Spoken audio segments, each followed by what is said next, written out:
I'm your host, Tommy Ashley. Listen to the Inside Carolina podcast sponsored by JohnnyT-shirt.com and Johnny T-shirt on Franklin Street. Best place to get Carolina gear. And you better get some football gear because we're here to talk about the ACC 2020 college football schedule finally released today on Wednesday. Greg Barnes has been all over it. Greg, it is in person or in pencil, excuse me, given the nature of the beast that is today's society. But the ACC has made some decisions, and quite interestingly enough, I kind of like this new schedule. Yeah, I think it's interesting. Typically, we have the schedule conversation in January, and you kind of run out of things to talk about by March. And yet here we are, 5 weeks before, well, what was opening weekend. I guess it's no longer opening weekend, but we're not far away. And so now we have a lot of new stuff to talk about. Uh, the the conversation about a 10+1 has been going on for a couple weeks now, and had received word yesterday on Tuesday that the ACC athletic director's primary recommendation would be a 10+1 to the presidents today. Although Brett McMurphy came out last night, and he's got good sources saying that they may not decide to vote. They may wait for another week for the NCAA's Board of Governors to make their decision about the other fall sports. And so it was looking like we were in limbo. But fortunately, the presidents went ahead and made a decision. And like you said, it's a decision made in pencil. You have to make a decision one way or the other. And once you make that decision, then you say, okay, we're set. Let's see how everything trends. I mean, Bronco Mendenhall had some pretty strong comments today about the fact he didn't like how things were trending. So he wasn't really concerned about the number of games scheduled. So a lot of that still to discuss. But the fact that we have a schedule now of what it potentially will look like, and we don't have dates, we don't have television times or anything like that. But we do know it's going to be 10 conference games. We do know there's one non-conference opponent that can be in the mix, although that game would have to be in North Carolina for UNC. And then, of course, the topic that I think will get a lot of attention in the coming days after the initial conversation about scheduling is the fact that Notre Dame is a full-time member of the ACC for a couple months anyway. That is I kind of like it. I'm telling you, Ross. I kind of like that Notre Dame comes in. Just looking at Carolina's schedule, if you're watching this on YouTube, Greg Barnes does not like that. Does Greg not Barnes, like it. he I'm kind thinks of with that you. I'm kind of with you, Tommy. he Well, thinks that the ACC is a patsy, but Yep. we'll yeah, discuss that at some point. Ross, go ahead. I think a lot of the fans think that it's just kind of you're rolling over to the wishes of Notre Dame after they refused to join the ACC for so many years. I mean, if we're going to bail them out now, they should go ahead and join the conference, and we get that. ACC gets that NBC TV money or however that works out. Yeah, I mean, look at the schedule. I mean, it's exciting. I mean, that's the first thing. You see some actual games. It's cool to see Notre Dame on there. It's cool to see Florida State. I was thinking, does it really matter home and away? Because are there going to be fans? I mean, that's another thing to talk about. I mean, how much advantage is it to have Notre Dame in Chapel Hill if there's only 10%, 20% of fans there? That's something to think about as well. And the question mark is what happens with this non-conference game. JMU's on the schedule. They could come down. UConn's on the schedule. They could come down in terms of they were on the previous schedule. They could play Elon. Elon's looking for opponents. They could play Appalachian State. They could play a team in Charlotte. I mean, I heard a buddy texted me and said, what about playing Auburn and Charlotte? Now, that probably won't work out, but those are the kind of the ideas that you have to be thinking about. Greg, why did they want to keep the game in North Carolina? What is the thinking behind keeping that non-conference game in North Carolina? Safety? I assume safety. I assume Okay. travel costs is a big part Okay. of it. I think more than anything, I was surprised about the travel aspect in terms of it being within the respective states. We knew that it was going to be the medical protocol, and that was going to eliminate – it seemed as though that was going to eliminate a lot of the group of five teams and the other schools not associated with the Power Five just because of the money involved with testing and all that. But by requiring teams to play that non-conference game within their own state, like you said, you've got to be looking at some of these lower-level opponents. And then you get into the conversation, okay, well, what do we have to do to make sure they're elevated enough in terms of their testing protocols to match what the ACC wants? Yeah, it's interesting. Wake Forest was that non-conference game last year, and now they're on the schedule. They could have been that this year. I don't know. Buck, your thoughts on this? I mean, I like the schedule. Still a little hesitant to get too excited about college football at this point, but at least they are working their way toward that goal. Well, the headliner obviously is for UNC is they get Notre Dame in Chapel Hill. Now, how big of an advantage is that, as Ross talked about? Maybe not much, but I'd rather play Notre Dame in Chapel Hill than I had to go to South Bend. The other thing about, they were trying to make the schedules travel friendly, but they've got North Carolina traveling to Florida State, Miami, and Boston College, which seems a little out of scale there. Although, Boston College was already on the schedule. I like the fact they lose Pitt. I'm not a big fan of playing Pitt. Now, I know that North Carolina's kind of dominated them, but Pat Narduzzi has got that defense humming right now. So I'm not upset or mad that they're losing Pitt. Getting Syracuse is fine. Getting Wake Forest, a little chance for some get back from last year. So overall, you lose Central Florida and you lose Auburn. The top teams that they're putting on the schedule is Notre Dame and who else? Notre Dame and who else? Florida State, right? Florida State. Florida State is. Are they as good as UCF or Auburn, do you think? Year one with a new coach. So well, yeah. It's a big game opponent, I think. It will attract a lot of attention, that game will be. Well, yeah. Well, let's look at the balance of it. You going towards the balance of it, Greg, and all three of you. And Buck, I'll stay with you first. I think it's pretty similar schedule. We talked about it a little bit off the air, but you add Notre Dame, you lose Auburn. You add Florida State, you lose UCF. And then you switch Pitt and Wake, Syracuse, all that. I don't see much difference in at least strength of schedule for North Carolina overall. It certainly hadn't lessened any hype train that's on the Inside Carolina message boards, but. Well, the Auburn-Notre Dame swap, if that's what it comes down to, Notre Dame was consistently by just about every preseason magazine and everybody that I've seen look at it as consistently considered a top 10 team. Auburn, marginal top 10 team. I think Phil Steele has them 19th. I think he has them ranked below North Carolina. Florida State and UCF, I think UCF would be the higher ranked team than Florida State in most preseason magazines. So Notre Dame is an upgrade in opposition based on all the preseason prognosticators, and Florida State may be a little bit down from UCF. So it does balance out in that aspect, I believe.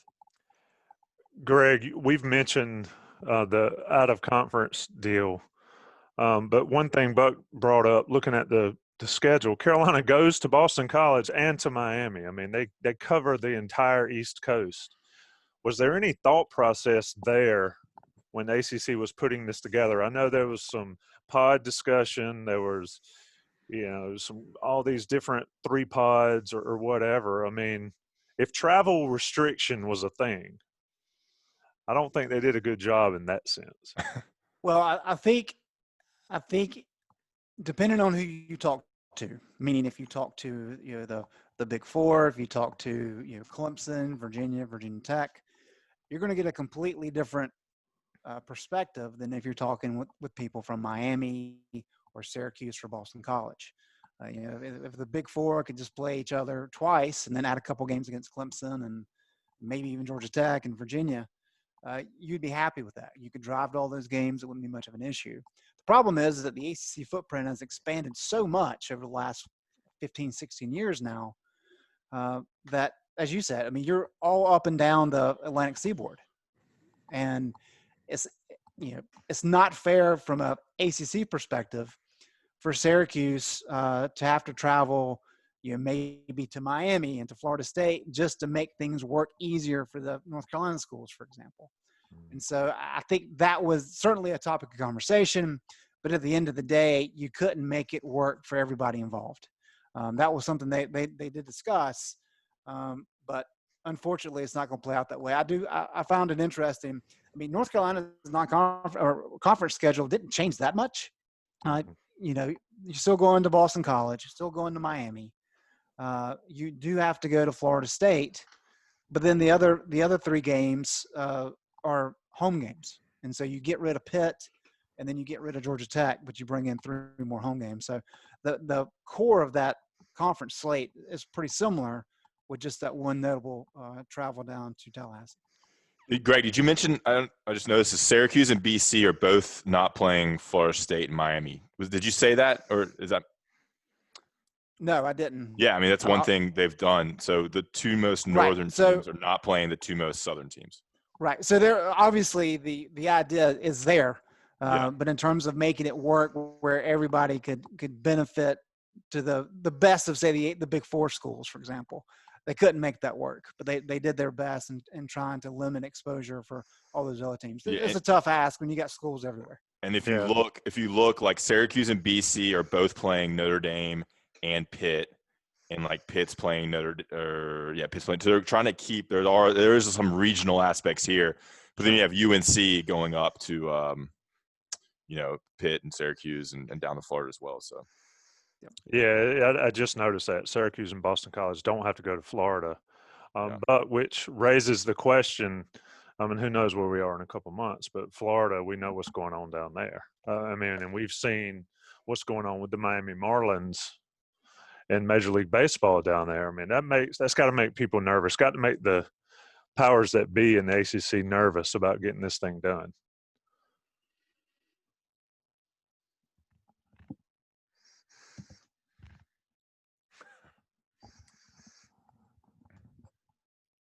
Can y'all hear him?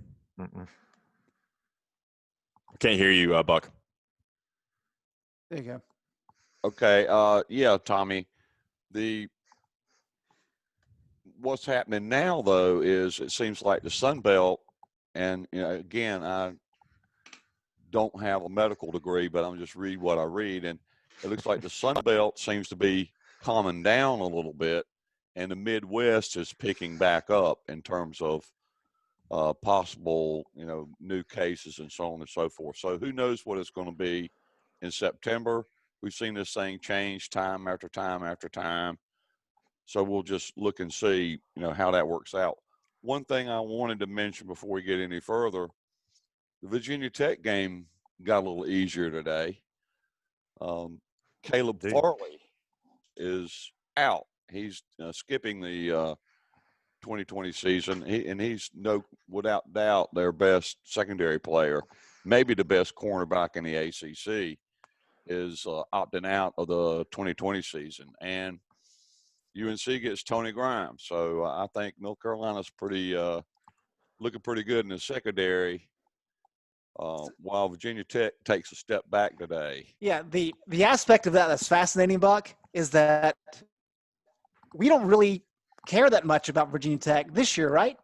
Because there's no divisions, and it's the 2 best teams. Well, every conference game counts, though. Oh, absolutely. But we spent the whole spring talking about Virginia Tech being UNC's primary competition in the Coastal Division, along with Miami. And now we're going to have to reload a little bit and say, okay, well, the divisions no longer matter. Yeah. And Notre Dame, all of a sudden, because of that situation, I mean, where do they rank? I mean, are they a front runner to play for the ACC title this year with Clemson? Yeah. I mean, I think. Go ahead. In terms of North Carolina's schedule, though, the publications I've seen, all of them have Virginia Tech ranked. All of them have Miami ranked. All of them have Notre Dame ranked. So that's like 3 ranked teams on North Carolina's schedule, off the bat. And, whether some of these other teams, like maybe if Florida State comes on or not, but in terms of ranked ACC teams, I don't remember the last time North Carolina played 3 ranked ACC teams over the course of a season. It's happened, I'm sure, but that jumps out off the page there. Now, obviously it's not about winning the Coastal anymore. But if I'm correct me if I'm wrong, Greg, but they're still basing this off of conference wins and losses. Correct. So 9-1, unless Clemson runs the table, puts you in the conversation, I suppose. I don't know what the tiebreakers will be. I don't know if they know what the tiebreakers are going to be. Yeah. Well, I foresee a cluster. Yeah. Yeah, this completely changes everything. Like Greg said, I mean, you got Clemson at the top, Clemson, Notre Dame. You got to think those two are the front runners. Behind them, it could be Carolina, Miami, Virginia Tech, and is that kind of the next group of teams? Maybe Louisville. I'm not sure how good a team like Wake is going to be this year. Virginia Tech, yeah. So Notre Dame definitely changed the dynamic of the conference. And if you look ahead to maybe what this conference is in 10 years from now, if Notre Dame is in it, it would be those two powers, Notre Dame and Clemson. And with UNC trending up now, I mean, that's kind of where I see, the schedule going out this year. So, yeah. Yeah, let me stick in a Johnny T-shirt comment right here. Johnny T-shirt, certainly sponsors of this podcast, sponsors of the Inside Carolina family. Get your gear at Johnny T-shirt, and they're having plenty of sales. You sign up for the emails. You always get email notification on whatever sales are going on. Great people to visit. Premium subscribers get 10% off their everyday order. If you're not a premium subscriber, you need to subscribe on Inside Carolina. You need to click subscribe at the bottom of this YouTube video, and you need to subscribe on iTunes, Stitcher, Spotify, wherever you get your podcasts. Subscribe to us, rate us, review us. It helps us out. Greg, let's talk about the Notre Dame factor here, and it's sort of a twofold thing, and it's something you mentioned too as well, Ross. Notre Dame plays Clemson, Florida State, and Louisville all at home. Normally you say, hey, that's wonderful to get those teams at home. But, Greg, how much does home matter in this environment? And does Notre Dame get a benefit other than, like I mentioned off the air, sleeping in your own bed? Yeah, you have to imagine at least early in the season, while they're trying to figure out, how to handle social distancing and how to handle travel protocol, there is a benefit to playing at home. I would imagine as the season goes along, if things get better, as we all hope they do, it wouldn't be as big of a deal. But yeah, I mean, I think the fact that most of these schools are talking about 10 to 25% capacity.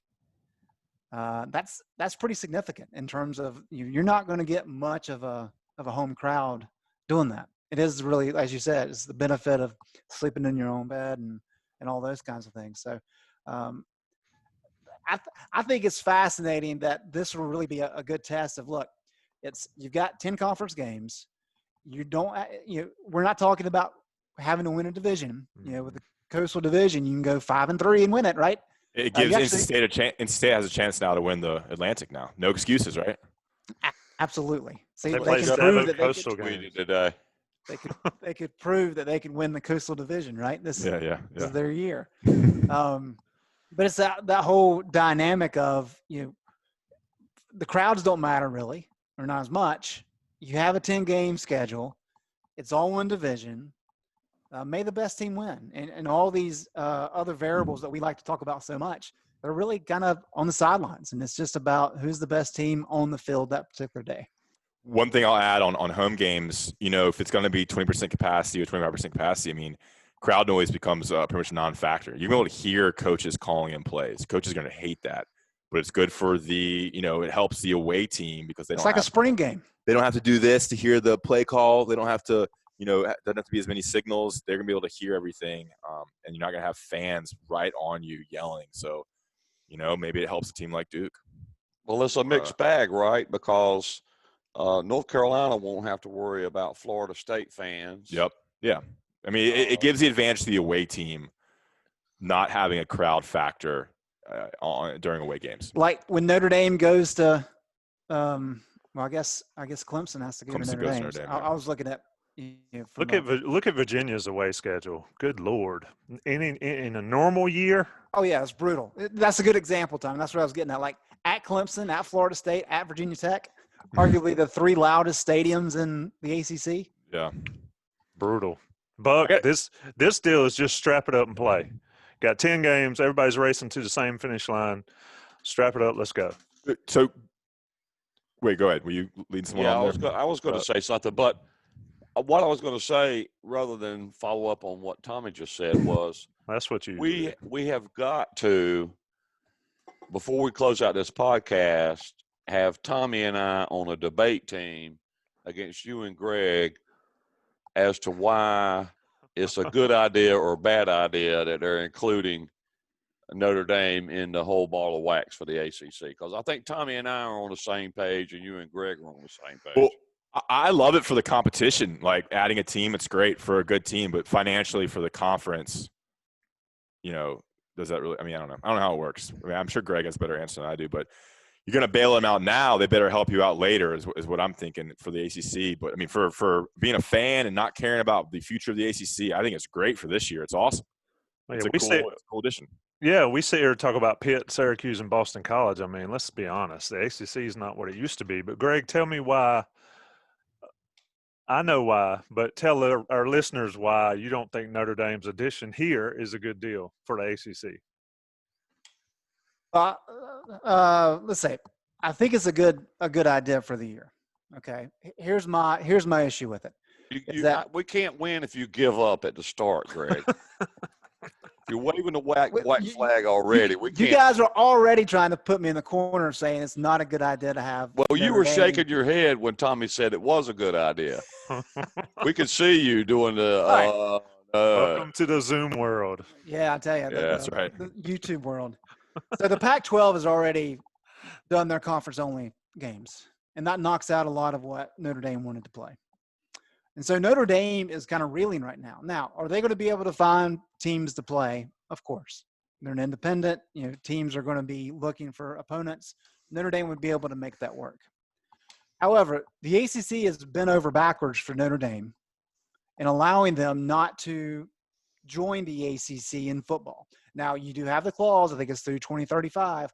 If Notre Dame decides to join a conference, it has to be the ACC. One of the big sticking points from Notre Dame's perspective has been that NBC contract money, which I get. It's a lot of cash NBC is throwing at them.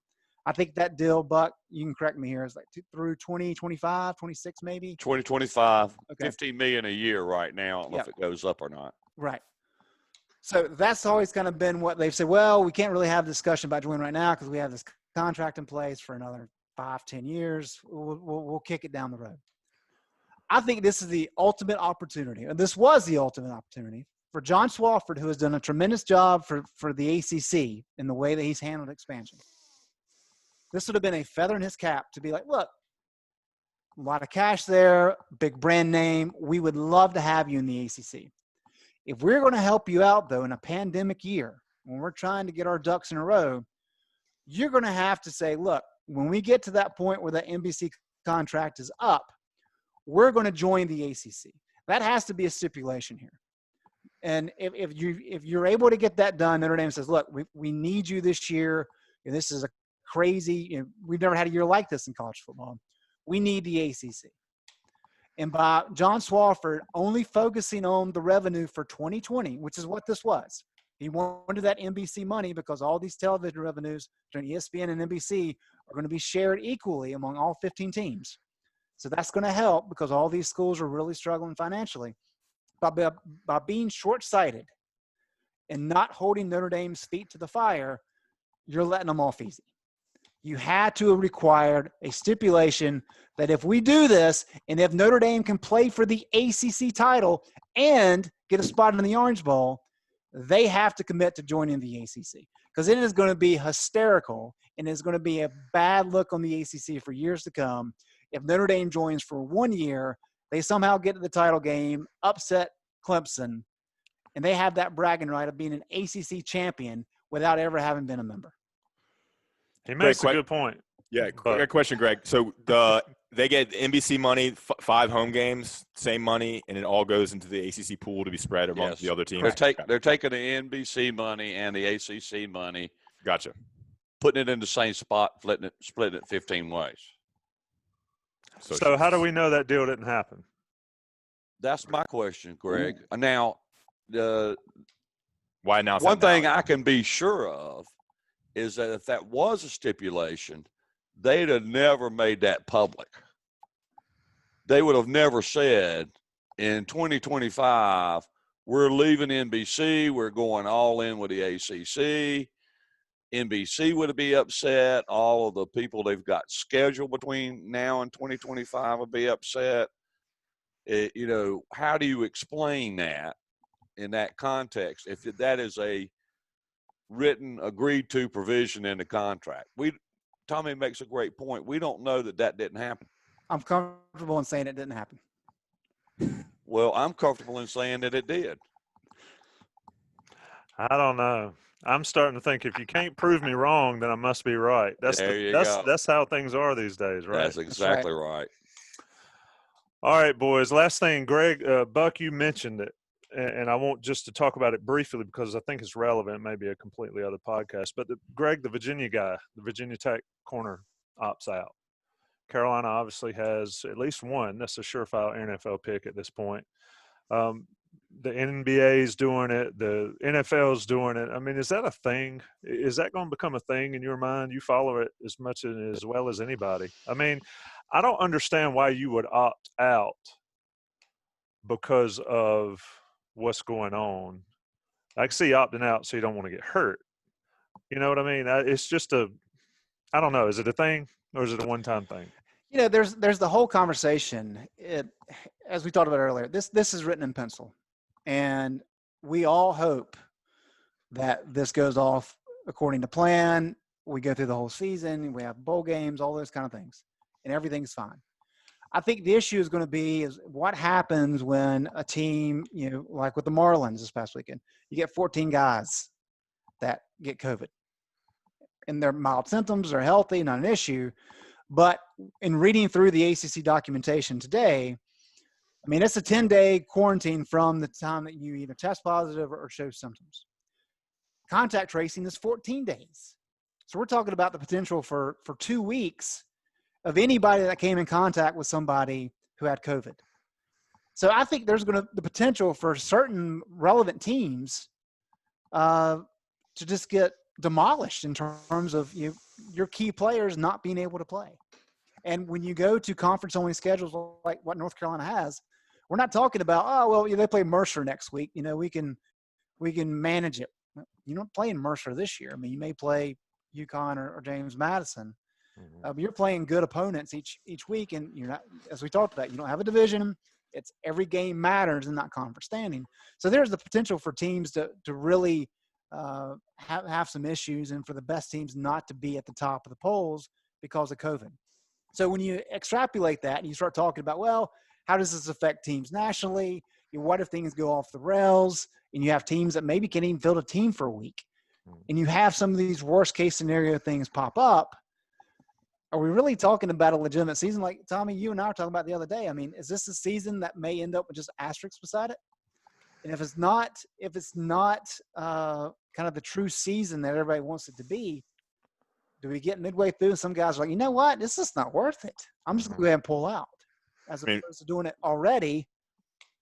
What about with Trevor Lawrence? Even though other than being there for your brothers and trying to win a national championship, why would he play? If they lose a couple games, maybe Clemson lose a couple games. He's like, well, we're not going to win a championship. I'm not going to play. He's the guy who has the most to lose. Yeah. I think it's important for college football to really pay attention to what's happening with the NBA and MLB and hockey, because there are cases that are popping up there. But they seem to be doing a pretty good job at this point of, okay, once we have this issue, we're containing it. We're making sure it doesn't spread. And so you need to see success from the pro teams to really help college football be able to navigate this effectively. And so hopefully that's not an issue. But Tommy, I think a lot of these guys are going to be having these thoughts, and a lot of the guys are going to be on the fence. And so the ones that are on the fence but decide to play, when things turn south or turn left, if they potentially do they back out? I don't know. That'll be something to watch clearly.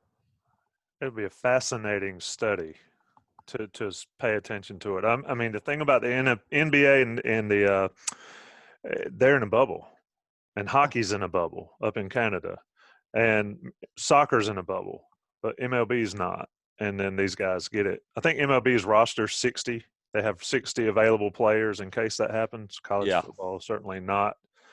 Well, you got 85. They could say strap it up and play, So a lot to talk about. We finally have a schedule to look at least teams on a schedule. Greg, any word when dates might get ironed out?